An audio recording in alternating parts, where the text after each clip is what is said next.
And believed about successful buying, selling, and financing your home was wrong. Welcome to HomeWise with Michael Miget. This is where you can count on straightforward, objective advice on the right way to make the most out of every dollar you put into your home. Whether it's buying, selling, or financing, even maintaining and growing its value along the way. Coming to you from the NewsTalkSTL studios at Union Station in St. Louis. Welcome to HomeWise. I'm Stal Ponticus with the host of HomeWise, Michael Miget. If this is your first time joining us, welcome to the show. Welcome aboard. We're glad that you're here. And I'm glad that you're here, Michael. Good to see you, buddy. I'm sure you've got plenty of items to cover in today's show, so I'm ready. I do, Stel. Thanks. Today, so we are jam-packed, like end to end again, so I'm going to have to hustle just to even get through it. All right. So I'm just going to jump right in. As you know, if you've been following the show, we've been talking about, we've been talking about money and financing and how that works together, particularly in the areas of debt and credit cards. I've shared what my plan or my system is for eliminating debt. I shared what debt consolidation is and how it plays into that. And I brought that up because that's a very common thing that you're probably hearing a lot about today. People in my industry, the mortgage industry, refinances are basically dead, like a traditional just dollar for dollar refinance. So, the go-to is for cash out refinance, and so there's, classic cash out refinances to pay off debt. So you'll see those advertised. I've shared the, the numbers, the figures, the analysis on that in a general way, but is in a way that captured what I think gives you the essence of what the analysis is going to show for the vast majority of those plans, which is they just don't work right now, because if you have an extremely low rate first mortgage right now, it's a massive hurdle to overcome to benefit from the paying off of debt with a new mortgage that goes to replace that existing mortgage. So my workaround or fix for that was leave the existing first mortgage in place and use a home equity line of credit. Now, I said, as I was going through that there was a bigger picture, a bigger framework that I was going to get into. It was too big for the show where it needed its own show. Turns out that it probably needs more than one show, but I'm going to try to cram it all in here together today. So this is, it's based on a concept. It's the most powerful process in the financial universe. This will stand up to that. Okay. Now, if I just came right out and told you what it was, you would draw the wrong conclusion, you would get the wrong idea, and you would tune out, right? Because the terminology will lead you down the wrong road because of the meaning that we assign to words today. So I'm not going to do you the disservice and do that, but follow along with me. I promise we will get to the promised land with this. Okay. All right. So let's start with a concept that it's really the underpinnings of the entire idea of what we've been talking about with the financing of homes, which is the question buy versus rent.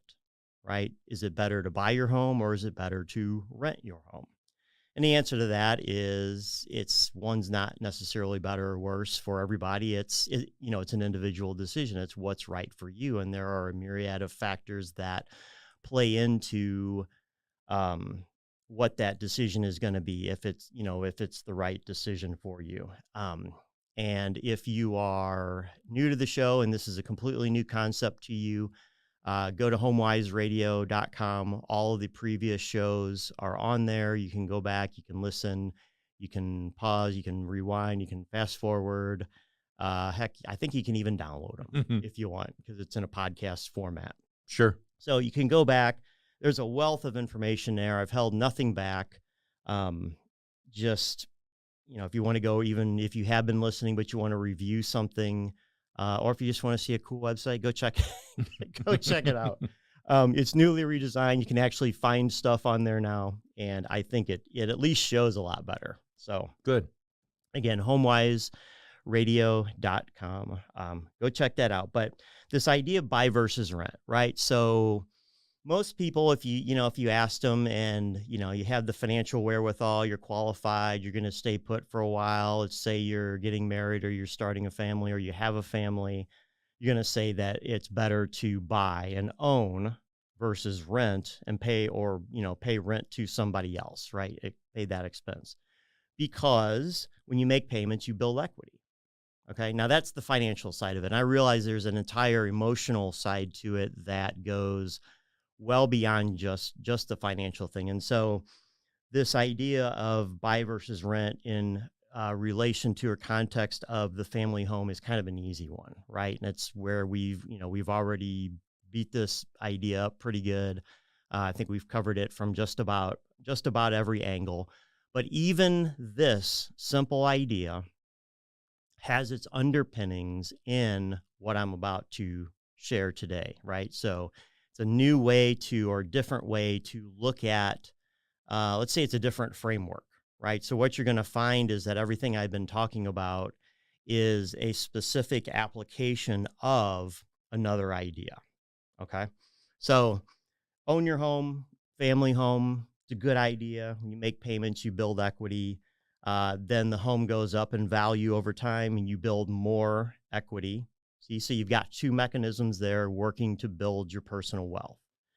And, versus paying rent, which is no equity, rent goes up over time. So you've got that aspect of it. And just in general, people feel like they're throwing money away when they're renting. All right. So, but that's an easy one. All right. How about business property? Right. So let's say you're an entrepreneur, you're a business owner, you're self-employed, and you have to have a building, right? You need a location. Maybe you rent an office, maybe you rent an office suite, maybe you have a storefront, maybe you have a strip mall or something, but you are paying, you need a space for your business.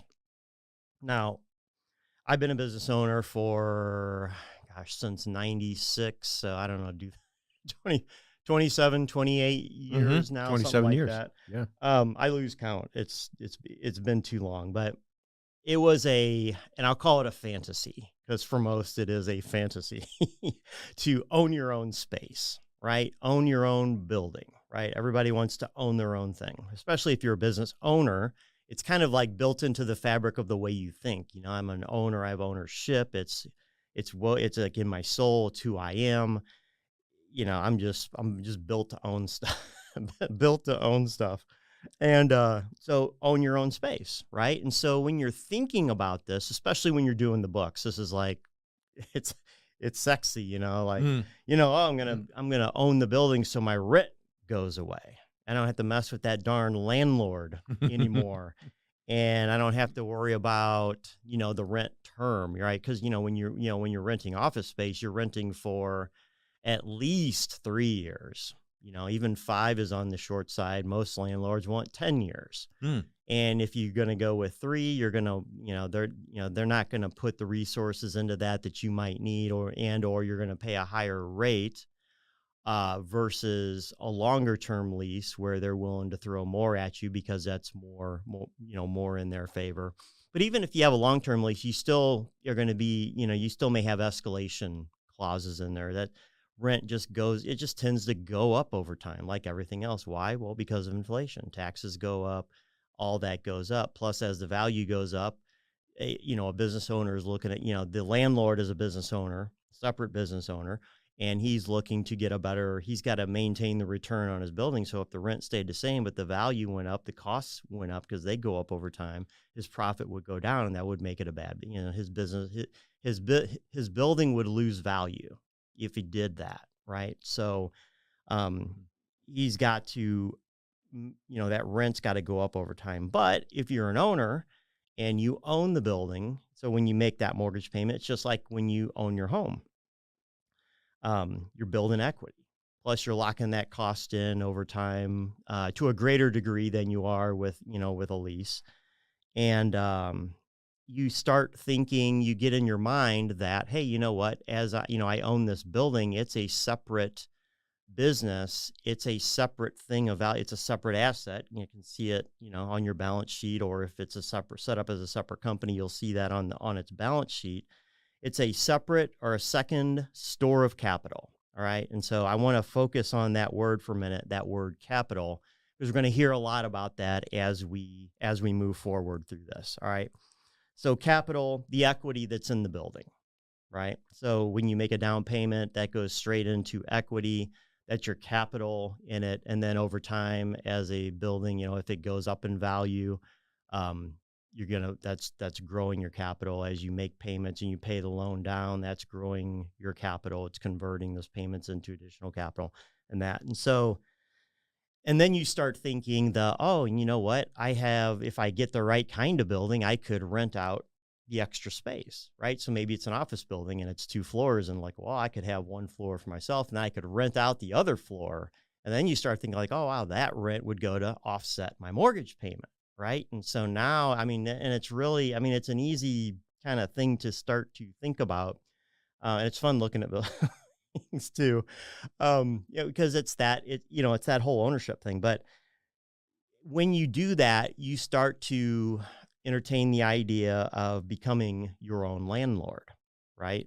And you're probably even going to set it up that way. You're probably going to incorporate that building separately and run it as a whole separate business, that business turns around and rents to your existing business. So really the existing business that you were in, that you started looking at the building for the first place, is still a tenant, right? But you own the building, right? So, but it's a structural thing there, but you become your own landlord, right? So we're starting to see a trend here with these examples. The first one, remember, buy versus rent, family home, better to own, business property, it's nice to own. Things that are consistent with what a business owner believes and what he can do by owning that business, making an additional business, protect his capital and things like that. So now we're going to make a jump. Okay. Bear with me here, but still in the buy versus rent. What about your money and your capital, right? So there's that word again. All right. So now don't let the terminology fool you here. Okay. In the example I just gave you, real estate equity is a form of capital. And it's good to own your own equity versus the landlord owning the equity, assuming the landlord is someone else. You own your own store of capital. All right. So it's easy to see when you are talking about real estate, which is why I started with these 2 specific examples, because this concept is kind of baked into the fabric of the way these industries already work, right? But there's a concept in here that we can extract once we recognize it, and we will see that it doesn't necessarily apply to other places in life. So I'm going to tie all this together. But what I'm going to leave you with for right now, before we go to break, is the idea of how to be your own bank. Right? Because that is the function of, the buy versus rent idea when it comes to money and capital. Do you rent your money or do you own your money? Do you rent your capital or do you own your capital? Are you dependent on the bank for your capital, or do you have your own store of capital? And more importantly, what is your mindset with how you deal within that arena? Okay. So when we come back, we will dig into that, but how to be your own bank. Okay, we'll take a quick break right here. You're listening to HomeWise. That's Michael Miget. I'm Stal Ponticus. Glad that you're along for this week's edition of the show, and we will return in just a moment.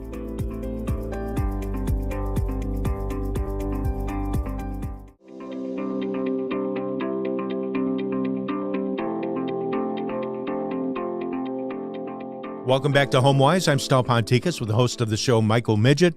We're in the middle of our discussion here, so Michael, take it away, buddy. Thanks, Stal. So if you're just joining us, we're talking about something I call the most powerful financial concept there is in the financial universe. Okay. Basically, that's the process of how to be your own bank. All right. When it comes to renting money. So I compared and contrasted that idea without telling you what the idea was with regards to the family home. And then for the ownership of a business property, a business piece of real estate. That concept is woven into the fabric of those industries because of the way they're typically bought and sold. But we're going to jump out of that a little bit. We're going to tiptoe, but we're still going to stick with a familiar example. All right. So that example that we're going to start with is the debt consolidation loan, right? The home equity line of credit, same one that we've been talking about. All right. So we've been using it, talking about a HELOC as a debt consolidation loan, using it to eliminate credit card debt, like credit cards. That is a form of this concept that I'm talking about. Be your own bank, right? Give us a definition of HELOC. Oh, sorry, home equity line of credit. Okay.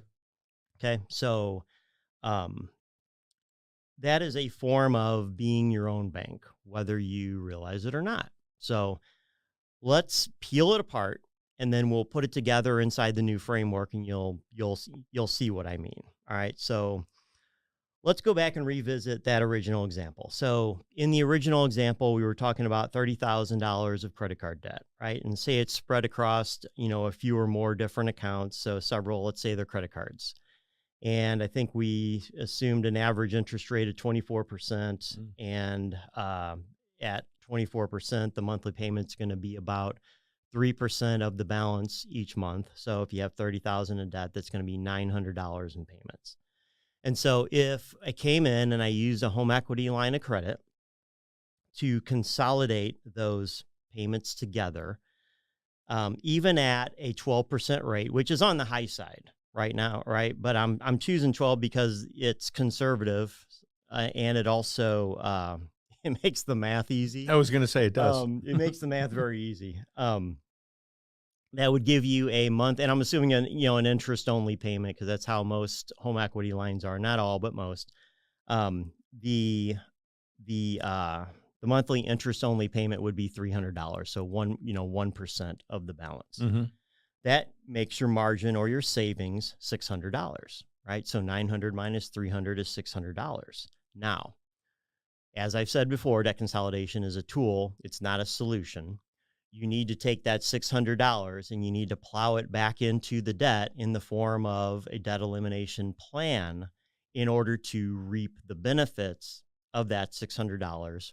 Or you need to do something else with that $600 that delivers an equal or greater financial benefit to that which we can do by paying off the debt. In other words, don't settle for a partial solution, which is what the consolidation is. It's really not a solution at all. It's just a tool, but it will not get you to where you want to go the vast majority of the time for the main reasons why people do debt consolidations in the first place. See, they think that it's going to save them money, which it does on a monthly. It saves them cash flow on a monthly basis, but overall, see, that $300 interest only payment lasts forever. How much interest are you going to pay on that if you just pay it out? Well, you'll pay an infinite amount of interest because there is no principal reduction.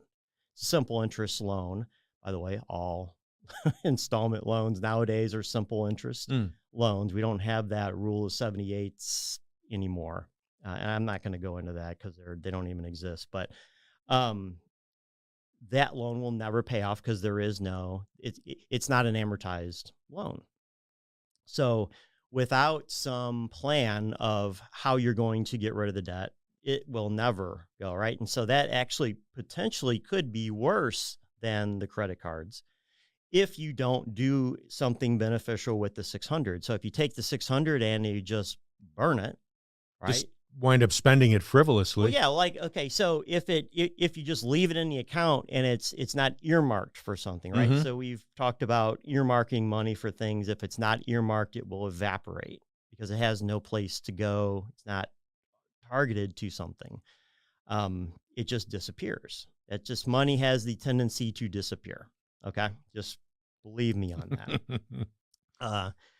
You got to earmark it for something, right? And so, you're either going to earmark it for debt elimination, which is to pay back the loan that you just took out, or you could take it and, just to keep it simple, you could invest it in a mutual fund. Okay. Now, I don't promote, taking out home equity loans to borrow funds to put into the stock market. By the way, it's really not exactly what that is, but in a roundabout way, it sort of leans in that direction, because the savings is coming from the consolidation of the debt, which was the shifting of that debt over, but then you're taking a benefit from that and putting that in the market. And if you lose it, well, now you don't have your financial benefit anymore. But the idea is that you have to do something beyond that. And the reason I'm belaboring that point, I belabored it since the very first day we started talking about this. I said the way Dave Ramsey felt about it. I said why he feels that way.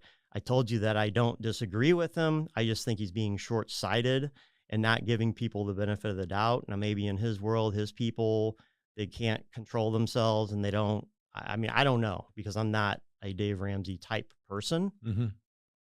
If that's what they need, if you are, that's okay. There's no judgments here. If that's what you need in order to make this work for you, more power to you. The main thing that we care about, really, honestly, the only thing is just what the bottom line, result is going to be, whatever it takes for you to have success with this. All right. But in my world, it's just, we're focused on getting that financial benefit. So, I say plow that 600 back into the plan. So let's unpack this in a be your own bank framework. All right. So home equity. In order for you, so we took out a home equity line of credit to use to consolidate the debt. So let's say that we didn't use the home equity line, and you wanted to use home equity because the home equity line is based on home equity. You were going to use the home equity. Could you use your home equity to pay off your credit card debt? And the answer is yes. There's two ways you could do that. Okay. Way number one is you could sell the house, okay, to access the capital. Mm-hmm. Okay, and it's a hypothetical. I'm not saying this is what you should do. This is just a possibility, right? An option. It's an option. All right. By the way, these are not in order. They're not in any particular order. They just where I'm going to start. Okay. You could sell the house to access the equity, or this other word is capital. There's that word again. Then consume that capital in exchange for paying off the debts, right? So you pay off the house, you get the equity, you take the equity, you send it to the credit card companies. Now the credit cards are paid off and your credit cards are paid off. You accomplished the goal. But in the process of that, what did we lose? You lost the home. You lost the capital. You lost the capital, right? So yeah, the obvious answer is, well, you don't have your home anymore, right? And that creates a whole problem because you got to live somewhere.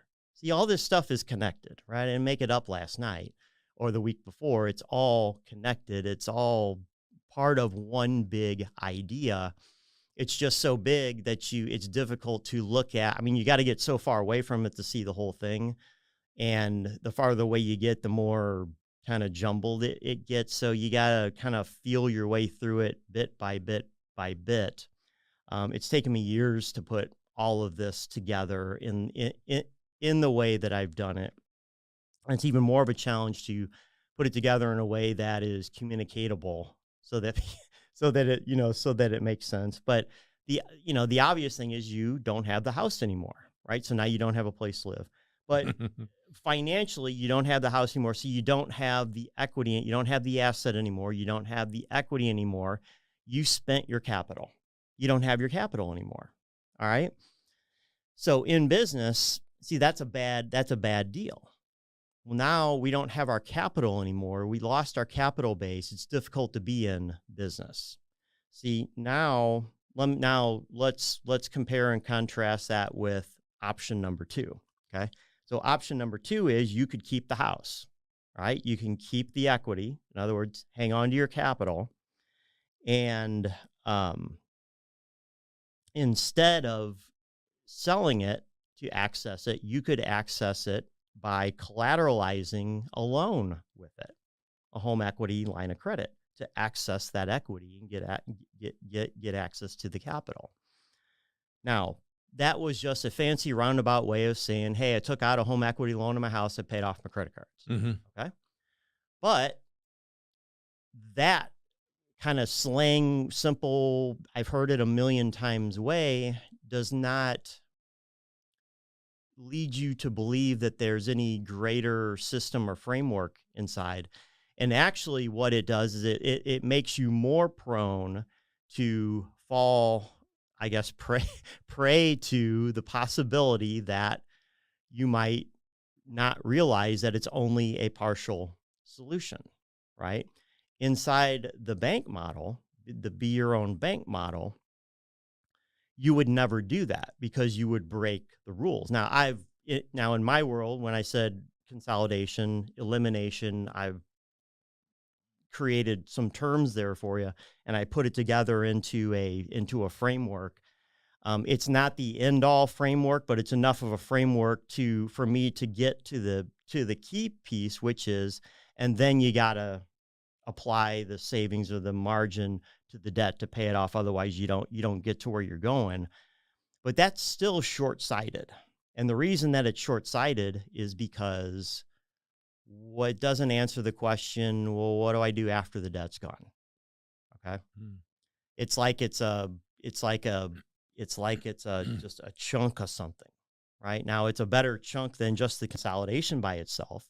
But see, the consolidation is a tool that sits inside a plan, and the plan turns out that it's just a chunk of something. So it's like, that, what's that thing they call the Russian dolls, where it's the doll inside the doll inside the doll. Yes. And as you keep opening them up. So once you get them all opened up and you've got them lined out, when you go to put them away, it's like you're taking one and you're putting inside the other one, close it up, put inside the other one, close it up, put it inside. It's these things that keep fitting on top of each other, right?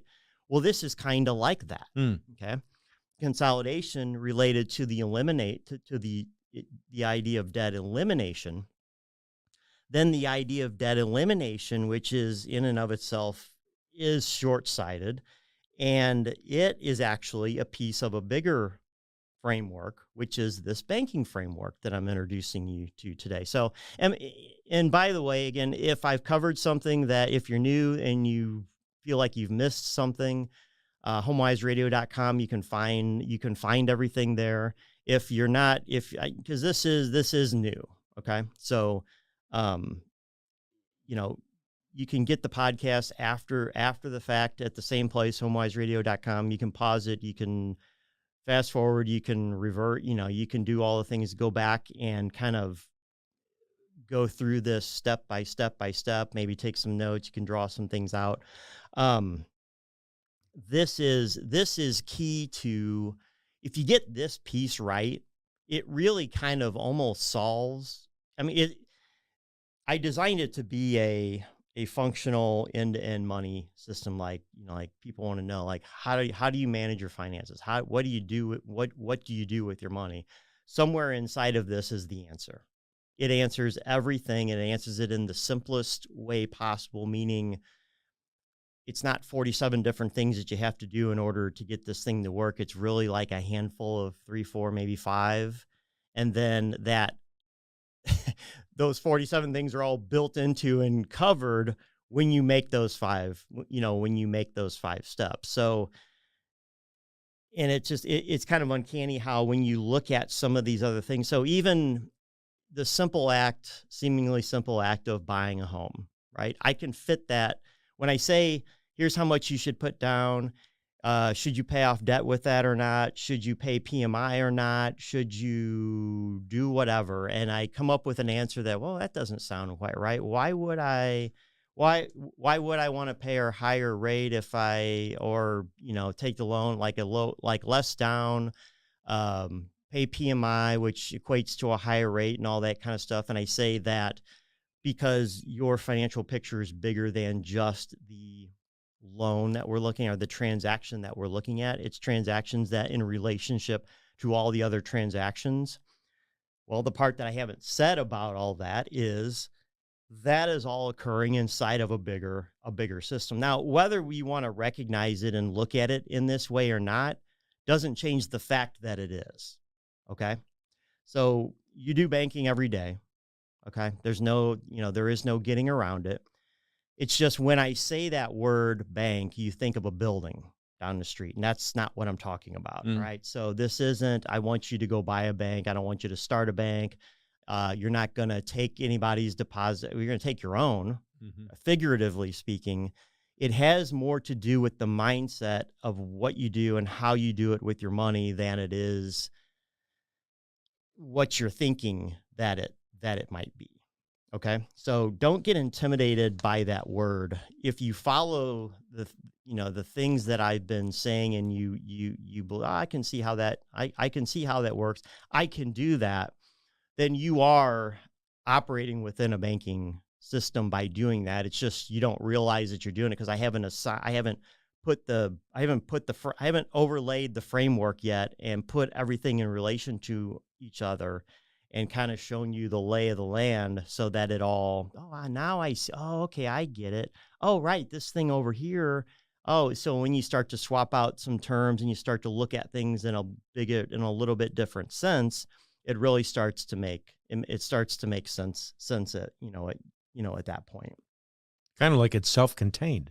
Well, yeah, it is self-contained, and that is part of that's part of the benefit to it. So,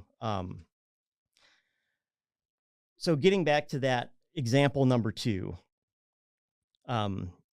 instead of selling the house, you'd use a home equity to collateralize a loan, take that loan, use that to pay off the credit card debt. Okay. Now, the key to this concept is the strategy. It's rule number 1 in my book, which is keep and protect your capital. Okay.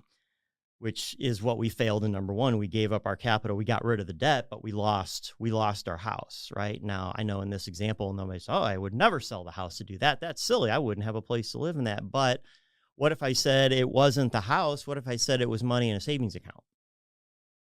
Your savings account, right? You got $30,000 of debt. You got $30,000 in the savings account. Credit card's costing you 24%. The savings account's paying you 1%. Well, that's an easy decision. Of course, I would at least take some of the money out of the savings and pay off the credit card debt. Look, I'm going to profit by 23% every time. And that's not wrong. It is right. And it's financially probably a good thing to do, but it's not optimal. Why? Because it fails this rule. It fails this test. You gave up your capital. You would be better off if you could go keep your savings account, go to the bank and say, hey, I need a loan to pay off this credit card debt here. And I will put up my savings here, right? Now they might, it may not work out exactly like that. Like you might have to put it into a CD or you might put it into a different kind of account or something. But anyway, the point is that I'm not spending my capital. I'm simply putting it up. I still own it. Therefore, I own the financial performance of that capital because I still own it, but I'm using it as collateral to borrow additional funds to do something beneficial with. All right. And when you look at it in that sense, now for it to really, really, really sink in, we'd have to put numbers to it and go through an example. And it's beyond the scope of what I can do here on the radio. But that is, I will tell you from experience, because I just had somebody do it. And, I can only go so far with people, right? It's, if I had tried to, she just would not have gotten this, right? It's not that she's dumb, she's not sophisticated or that, but this is a little bit out there in the field. In fact, you might be sitting here right now like, man, this guy's crazy. He's way out in left field. What the heck is he talking about? this makes absolutely no sense. All right. Well, guess what? It didn't make any sense the first time I heard about it and started thinking about it. But so I've had the benefit of having years to kind of get comfortable with this idea and seeing things over and over and over again. I see these patterns happening. Why are they happening? And the way, like, gosh, it's like, it always seems like when this happens, this other thing happens. And these two things, they always seem to like happen together. And, this number seems to match this number over here, or it's a factor of this number, like all the time. Like, why, and I see my brain, it's weird, but I kind of see and pick up on those kinds of patterns, those things like that. It was weird. So I just started to look into it. And that's where I started to kind of draw these conclusions, connect these things together, seemingly disparate concepts and ideas. Separately, we know they're true, but it turns out they're related. And they're not only related in like one sense, they're actually seem to be related in practically all senses. So, with the home, this seems simple. But with the savings account, you would probably make the wrong decision. Now, it's not the wrong decision like, oh, if you make this, you really screwed your finances up, man. You're going to the poorhouse, like you're going to end up in bank. You see, it's not that. See, remember, it's the more dangerous kind of wrong, which is, well, it's not really wrong per se. It does get a benefit. But if we had done this other thing, we could have saved our capital. We could have still got the debt paid off. And then I don't have to start from zero to build that back up. So I might have saved myself 3 or 4 years of payments there. And so it's not it's 3 to 4 years today, but it's 3 or 4 years of compounding on the back end of this deal. And if you're going to have, $1 million, $2 million, maybe $3 million down the road, I know this might seem like huge numbers to you, but the way inflation's going and the way property values are going and stuff. I mean, once upon a time, somebody said you're going to have $500,000. You'd have thought it was all the money in the world. And today it'll barely buy you a house. So, money has it has a tendency to expand and inflate over time. So, if you miss out on something that you could have gotten, there is a loss, an opportunity loss, or an opportunity cost that never gets calculated because nobody shows up with the bill and says, you wound up with $1 million, but you could have wound up with like 1.8 million. Like that silly decision back there where you paid them credit cards off that cost you $800,000. Like, what? I thought it was the right thing to do. Most people are going around doing what they think is the right thing, because what their parents taught them, what they saw their friends doing, it's what they heard on TV, they read it in a book, or they heard it from wherever, right? So they think they're doing the right things, they're trying to do the right things, trying to make the right decisions, and they're making those decisions, they're making them with confidence, and they feel good about them, when all of a sudden there could have been something better, significantly better. So that's what this is. Rule number 1 there is just keep your capital. So, tell you what, let's go to break now. This is a good spot because there's a little bit more on this concept, and then we'll wrap her up. All right, we'll take a quick break here. You're listening to HomeWise. That's Michael Miget. I'm Stal Ponticus. Glad you've joined us for the show. We'll be back right after this quick break.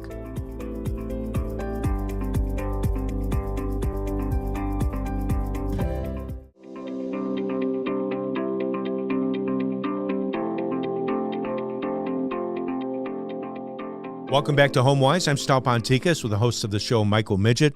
And Michael, let's get back into it here. Thanks, Stal.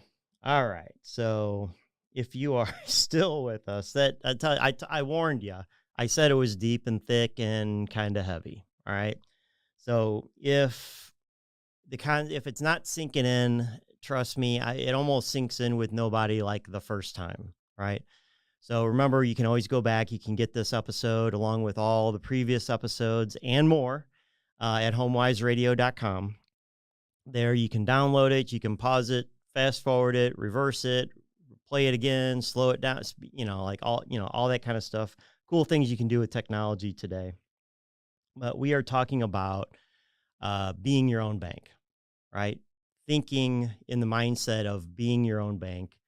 And the main key concept with that we've talked about so far is protecting, not spending, and I would use the word not squandering your capital, right? Mm-hmm. So, and we started to work through the debt consolidation example, and I laid out two examples. If you were going to do a debt consolidation, or if you're going to use the home equity in your house to pay off your credit cards, right? You have two ways you could do that. You can sell the house, get the cash, pay off the credit cards, right? Got a whole host of problems with it. Not the least of which is, you don't have the asset anymore, so you don't have the capital anymore. You've lost all the future growth associated with that. And you might, I didn't run the numbers on it, but you might be able to make the case that if that's what you were going to do, you might be better off just keeping the credit cards and paying them out. Even though you're paying 24% on them, they're not going to last forever. The idea, though, is that you do want to keep your capital forever, and you want it to grow into the future, right? Because think capital equals wealth, right? That's your equity. In a house, it's equity. We understand that. It's what the house is worth minus what we owe on it. That's equity. That's capital. It's wealth. It's capital. What's in your bank accounts, what's in your investment accounts, your 401k, all that kind of stuff. Part of this is training yourself to think in terms of what your financial goals really are. And I know people think I want a house, I want a boat, I want to be debt free, I want to go to college, I want to pay off my college bill, I want to retire someday, I want a bigger house, I want a smaller house, I want a second car, I want a beautiful family, all these things that in wrap around and become what we think of as our financial world. And it can get it's chaos. It's chaos. And people ask me all the time, how do you keep track of it? I'm I'm just fighting like the next guy, but there are a few things. I've got a handle on this. And it helps guide you along the way. To give you at least some big picture ideas. So you could sell the house, but the preferable version of that is to use the equity instead of spending the equity directly to use it as collateral for a loan. Okay. Home equity line of credit. Oh, okay. I heard you say that before. I know what that is. You get a home equity line on your house. I don't have to pay off my existing 2% first mortgage. This is great. I can pay off, okay, this works. I understand it. You're using your house as a bank. You're keeping your store of capital. You're protecting that store of capital. It's only a partial solution if you only do the debt consolidation. If you're going to follow through and eliminate it, you've got to pay the debt. You've got to pay the debt back. Mm-hmm. So that is a key component of being a banker, right? First off is you have to pay yourself back.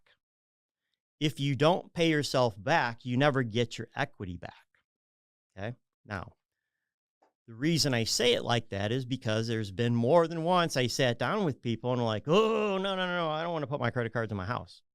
No, that's dumb. Who would ever do that? And you're right. Who would ever do that? I'm not intending for you to spend your equity to pay off your credit cards.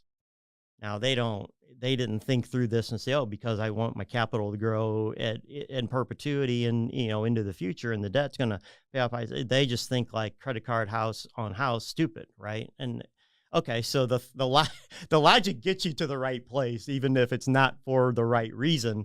The problem is that with that thinking, without the knowing and the understanding, do you make the right decision next time?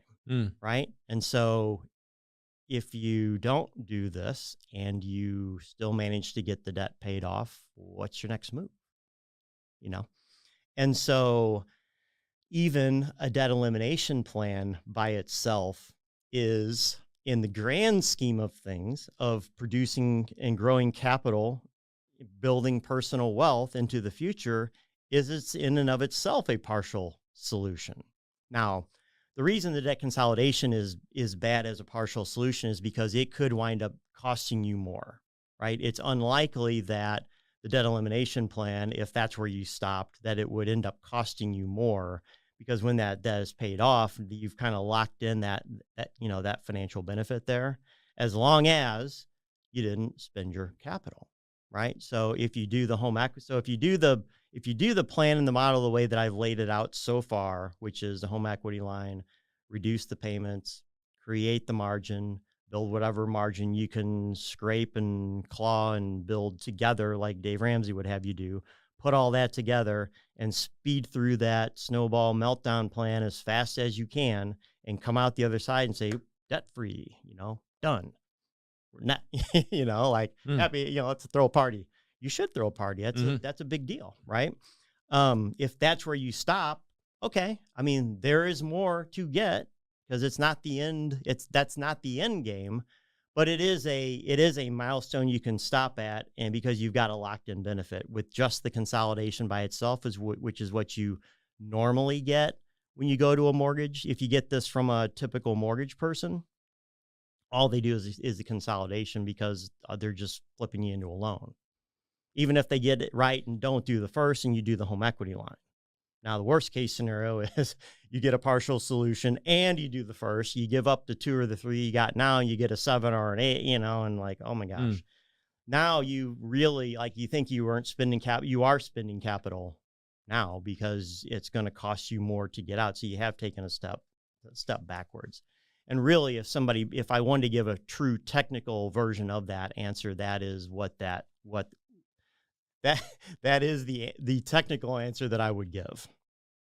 And it would just, heads would spin around, eyeballs would roll back in heads, and we'd lose them. So if you're doing be your own banker, excuse me, if you're doing be your own banker, you've got to pay yourself back, right? So when you're taking the $600, so remember the $900 credit card payments reduced to $300 on the home equity line, that $600 spread, when you pay it back into the loan, you're paying down the home equity loan. You're paying the loan down, so you're getting out of debt. You're eliminating debt, because now the credit cards are still there. They're just in a different form, okay? But that form took the form of reducing your overall net worth, which really the credit cards already did, but people don't think of it that way because they're not attached to the house. Right. And see, that's the thinking with, I don't want to put my credit cards on my house. That's silly. So, but you didn't get around it because you still had the debt. So when you're looking at personal wealth in a big picture, you still don't have that money. It just shifted places on the balance sheet. Right. But when you make that $600 payment in there, you are paying yourself back. You are paying back what? You're paying back capital in the form of home equity, driven by the pay down of that loan. Remember, per family home, mortgage loan, make payments. With each payment, you're building equity. This is that. We're just artificially paying a bigger payment so that we can pay it back, because that's our stated goal. That stated goal is in sync with the overall framework banking goal, which is to protect our capital. See, we didn't directly spend the capital to get out, because we maintained the ownership of it, but we did put a lien against it. So at some day, if that lien was never paid, then it would be taken out of the capital. We would lose the ownership of our capital at that point. But when we're doing this way, when we're paying ourselves back, we're replenishing our capital. That's a form of protection. We're growing that back. We're growing it back out of a financial benefit created through the collateralization, through the protection of that capital in the first place, which is where that idea of collateralization comes from. So now I'm sure I just lost you there. All right. It's okay. I almost lost myself. I mean, it is out of the box thinking, but it's not out of the box like crazy financial idea. At this point, all I've done, right? So if it seems like I've gone off the reservation, I really haven't. All I've done, the only thing that I have done is I've introduced new terms. things that were labeled something else. I've given you an addition. I still call them that, right? But I gave an alternative label to it. The alternative label identifies it within this new framework, okay, of being your own bank, okay? And don't let that terminology fool you into thinking that I'm talking about something that I'm not. And by the way, if you go search this on the internet, there is no this. I'm not talking about buying whole life insurance. This isn't infinite banking or be your own banker, although the concept is similar, right? So infinite banking and all those things are just a branded solution application of some of these concepts in a specific separate framework, not mine, theirs, that goes to sell or make a case for buying whole life insurance or some type of cash value or permanent life insurance. By the way, it does work. I think it's blown up. It's oversold. It's told, they tell you it can do things that it does not. Okay. But there is a financial benefit there if you do it right. But those same tenets that drive that also drive this. Why? Because it's the laws of the financial universe. Go back to the very beginning, the title of this thing, the most powerful process in the universe, financial universe, banking. Countries' power, government power comes from its currency, the way that they manage their economies, the way they manage people. I mean, just think about it. Later today we're getting, so we record this on Wednesday mornings. It's out of the box. We're getting a Fed announcement later on, by the way. People are hanging on the edge of their seats to see what's going to happen from that. It's banking. It's, in a bigger sense, it's banking. So there is a lot of power that, there's a lot of power that comes with that. Banks are very profitable. They're very powerful.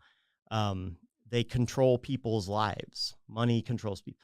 If you get this right, you get to take back at least some, if not most of that power from them, because you can be self-sufficient. That doesn't mean you don't have accounts at banks anymore. It doesn't mean that you don't utilize banking products anymore, but you are utilizing them differently. Okay. So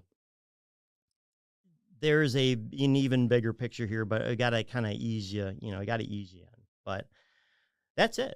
I mean, I've walked you through the banking framework inside of the debt consolidation example that we've already talked about 16 different ways, related it to a real estate transaction, did the term comparison. I alluded to the fact that you could do it with a savings account instead of the home equity line. It's still the same thing to illustrate way you might make one decision one way, but another decision another way in that. So I know you'll have questions. You can get this episode, previous episodes at HomeWiseRadio.com. You can download them. You can sign up on the mailing list for more information there. You find out how to reach me. I build these plans. I said I build them the best way I know how, using systems that I had not fully disclosed before. Well, this is some more of that disclosure here. You now have more insight into the ideas behind how I do it and why I do it, how it can be beneficial to you, and how it's superior to other solutions out there. If indeed there are even solutions, they might just be a partial solution. If they don't, at least consider the paying yourself back piece.